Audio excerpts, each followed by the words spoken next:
So in this video, we are going to work in ArcCatalog to actually create out of nothing a new feature class within our geodatabase. And then within that new feature class, we're going to create, again out of nothing, new fields.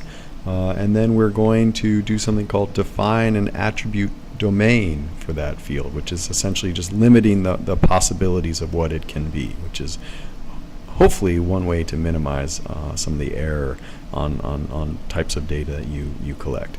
So we are going to again be working with our Lab 1 geodatabase here.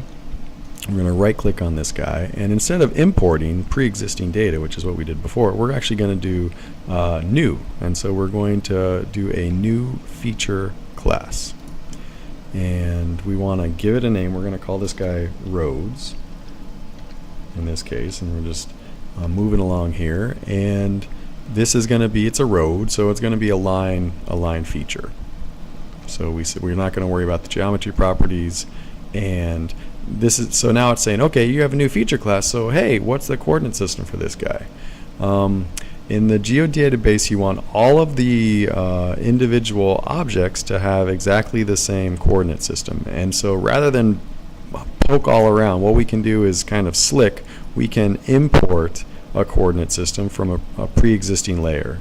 And so we're just going to say, hey, whatever cities is, that's the one that we want it to be. So it's this GCS North American 1983, and you can look at the particular details down here.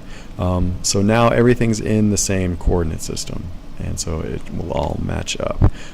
This tolerance, we can just leave the defaults, and these defaults as well. Okay, now we're at the stage of saying, well, our new feature class, do we want to add any fields to it? Is there anything, are there any columns of information that we want this feature class to have? And we are, we're the decider, because we're creating this guy.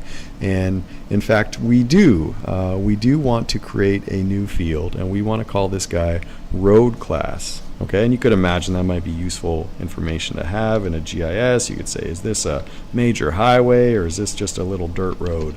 What is this guy? So here we're going to type in road class, and then the data type is going to be text. Okay, and so at this point we're just going to say finish. And you should see a new guy over here, right?